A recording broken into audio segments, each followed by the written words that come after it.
Hello, and welcome to 5-Minute Math. Today we are looking at the Algebra 1 concept of graphing functions and identifying features. This is standard A.3C in the great state of Texas, and we are using item number 50 of the 2024 released STAAR test. If you haven't done so already, please go ahead and take a moment to pause the video, work this problem out on your own, unpause it, and we will look at our answers together.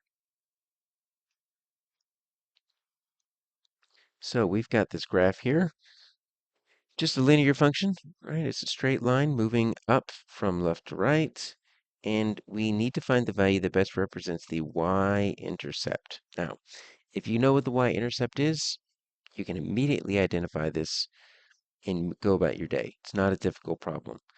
But if you do not remember the y-intercept, or if you're confused between the y-intercept and maybe the slope or the x-intercept, right? If we look at our reference materials, there's not anything there.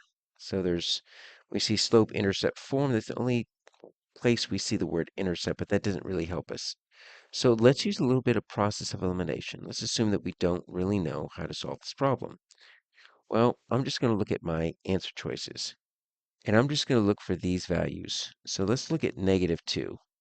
So if I look at -2, I'm just going to mark my -2's there. So I've got a -2 on the x-axis. I get a -2 on the y-axis. Okay, so that one touches the line. So that's possible. Let's see that -3/2. Okay, so -3/2 is really going to be -1.5 or -1 1/2. So I'm going to put that right there. Right, it's between there and then it's just above the line. Okay, so if I'm looking at these two, at least the blue one touches the line. I'm not really seeing that green one do anything, so probably not on that one. Let's check our 2/3. All right, so our 2/3 on the x-axis is going to be positive, so it's going to be right around there. And then it's going to be right around there on the y-axis. So once again, doesn't really do anything for us. But look at that last one. All right, so we've got a 3. So this 3 at least, look, touches it right there. But it doesn't touch it right there. So by just plotting where on the x and the y-axis these points will land, I've basically narrowed it down to A or D, simply because B and C don't touch the line anywhere, and you would have to assume that this would touch the line. It's a linear function.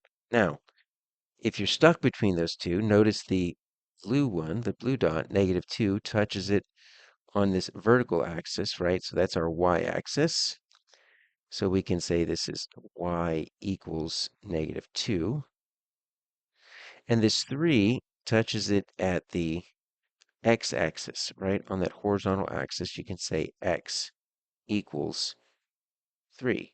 And if you wanted to put these as coordinate pairs, right, you would say this -2 would be 0, -2, and the x would be 3, 0. So we've plotted that. Now basically it's time for us to make a choice. Hopefully if you followed along with me this far, you realize it's the y-intercept. So it's going to be a lot better for us to identify where it crosses the y-axis. And that's the answer. And so if you remember the y-intercept, you can identify this real quick. The y-intercept is where does the graph of the function cross the y-axis? When x is 0, what is y? And in this case, y is -2. Now, this -3/2 doesn't really do anything for us. The 2/3, right, in case you're wondering, actually does come from something. That's actually our slope, right? So if we start with this line, we go up 2 and then over 3. So your rise over run. Remember, we went up 2 over 3. So at least this is something. This is the slope. We don't need it. This is our x-intercept.